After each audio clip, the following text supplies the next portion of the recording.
હોય. બટાકા એ દરેક શાકમાં ભળી જાય. એ ભીંડાનું શાક હોય, કારેલાનું શાક હોય, બટાકાની જેમ અમે બધા સાથે ભળી જાય. માટે શું કરવું એ પણ આપ અમને ખાસ ઉપદેશ આપજો.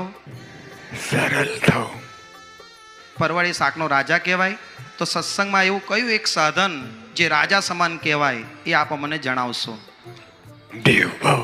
આ બ્રોકલીની જેમ સંપ અમારી વચ્ચે કેમ રહે એ પણ અમને આપ સમજણ આપશો, જ્ઞાન આપશો. મહારાજના બધા નિયમ પાળવાનો.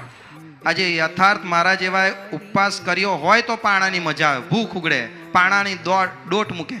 તો આજે યથાર્થ ઉપવાસ કઈ રીતે કરી શકાય એ આપ મને કહેશો. ઉપવાસ બરાબર કર્યો હોય,